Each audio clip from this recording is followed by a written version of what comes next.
We all freeze. Even Alfonso's grip of death lets go of Sinfi, and the commotion dies down with a sense of surrender.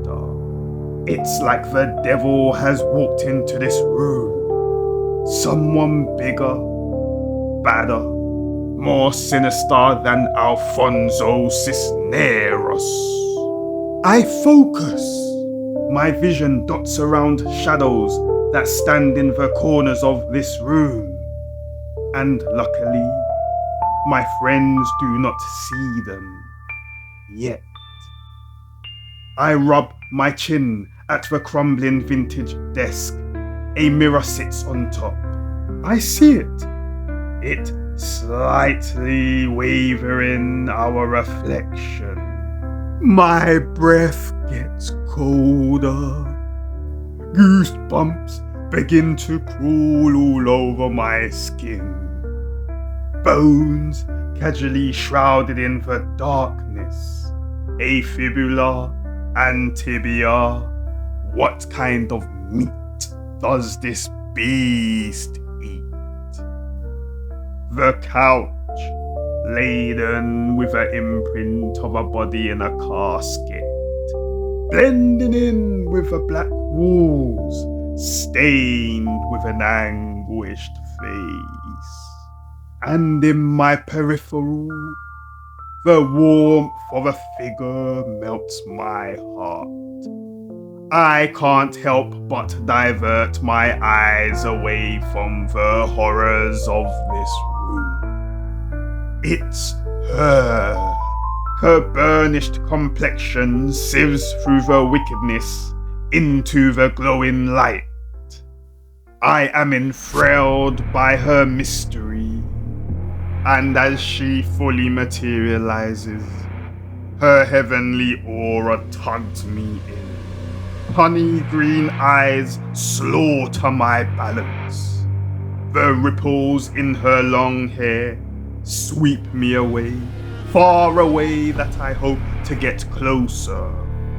Her ovoid face and plump lips collapse my eyelids. Alfonso gapes, and in a softened tone, Esperanza, my granddaughter. I've never seen such a wicked man turn so soft. Mi abuelo, she replies. Oi, hold on. What's going on here? I'm here for some info, not a reunion. Cállate. All right. Keep your hair on. Esperanza chimes in. She begins to speak Spanish to her dad. I don't know what they're saying, but my subconscious has an idea. He's angry. She tries to calm him down. Rick, Sinfi, and Mercy become tense. Eslin keeps her nose out of it, with her head to the floor. Alfonso goes bonkers, sounding like he wants to cut our heads off. No, sí. No, I. Gente estúpida. Then she turns around and points to Cynthia, while I'm pulled in by her beauty. this wants you. It's after you. I immediately shake out of this love spell. What? We begin to frown upon her knowing. We figure that she knows something deadly. Something worth our lives. She turns to Rick, describing how she's been keeping tabs on him ever since she saw him being sucked into the arid flume at the London Still Court. Rick knew it. He was sure of it. How he saw a silhouette in the background, but thought it may have been his drained brain spazzing out.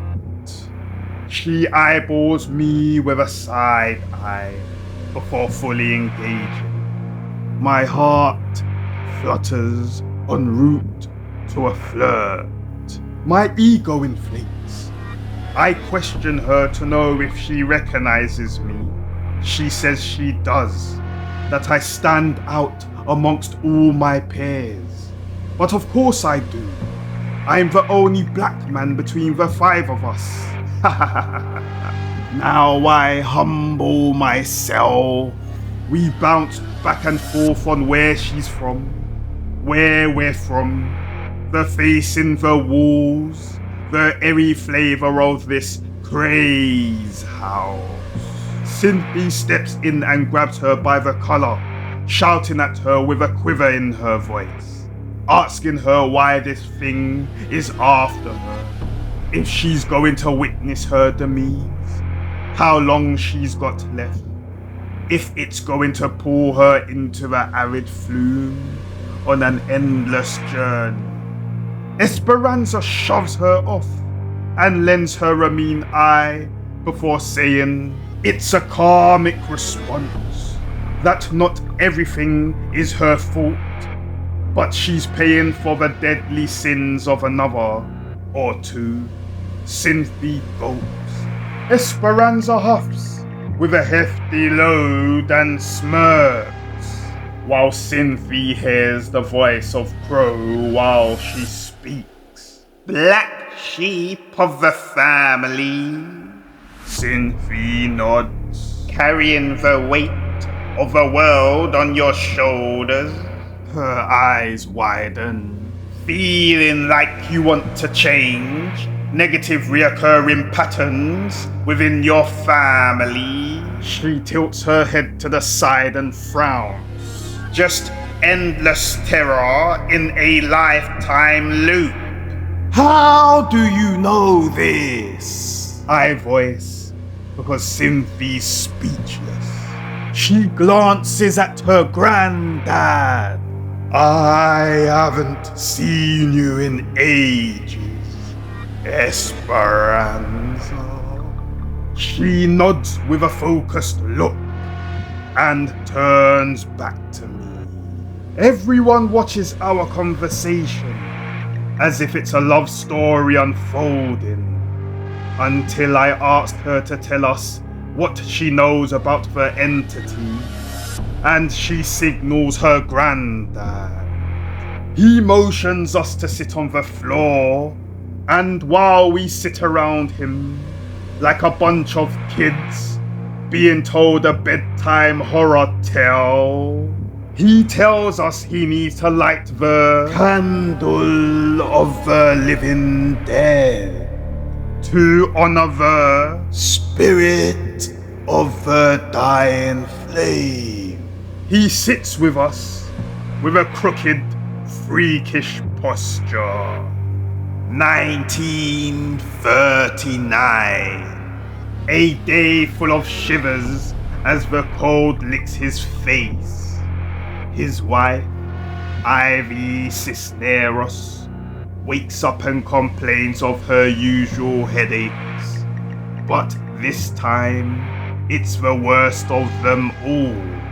She's been experiencing erratic outbursts over the last few weeks, talking about how she keeps on seeing this cloud of darkness following her whenever she pops out of her house to go about her business.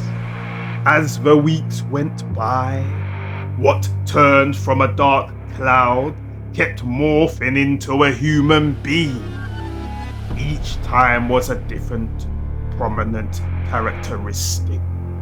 Wavy, braided black hair, cognac-colored eyes, sparse body hair with a dark copper hue to the skin. Strong, assertive in his pose. A plethora of feathers graced his head. A peculiar thing stood out. But Alfonso can't seem to get his words out. He just chokes. Like someone's squeezing the juice out of his neck. Esperanza comforts him. and he begins to lean into his composure, describing the traumatic experience that his wife endured. First, she felt something penetrate her brain. It was tormenting her when he stopped her from picking up an ice pick to dig it out of her head. Endless visits to the doctors. They couldn't detect the root cause. They described it as in between a harmful and silent stroke. Then manipulation came, seeing things, unsure of whether they were there or not. Shadows of her past, munching away at her heart. The unbearable verbal and emotional abuse that diminished her self-worth, stripping off layers of her identity.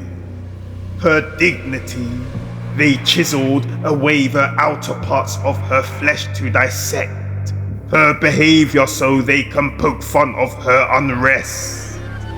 The shouts, the threats, her parents were obnoxious monsters. I don't even want to say what that wanker did to her, man. What a shameful, odious hell of a man. After, sensations of her being studied to the minute detail began to create a fuzz in her vision. Doctors studied her brain, putting it down to an undefined disease of a kind. As time went by, it was eating away at her soul, manifesting as a brain-devouring sickness. Occasionally, she would seize hold of his neck and waggle him like a rag doll. Her strength was intense. She would cuss him with some of the most heinous words. But he still loved her though, because not one external force could rupture his marriage. This was the true meaning of unconditional love. Wait a minute! Everyone's eyes quickly land on me. I laid eyes upon this thing. So what's gonna happen to me? I don't have the capacity to know that my brain's on the verge of tormenting my body. You made eye contact? Alfonso's eyes grow. Mercy leans on me. Don't worry, you're safe with us. I turn to Rick. He looks away and stares at the floor.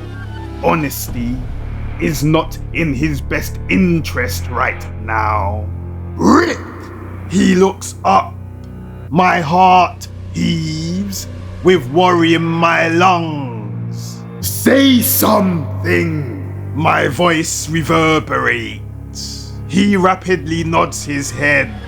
No, you're fine, man. It didn't hold ya long enough, so you've got nothing to worry about. That settles my lungs, but not enough. Esperanza says it can only go through the process if you keep making eye contact with it. But it isn't easy to just look away. It will do things to ease your intention. It will do things to make sure you gaze into its eyes. And the more you gaze, the easier it gets for it to be inside of you. I look at Cynthia.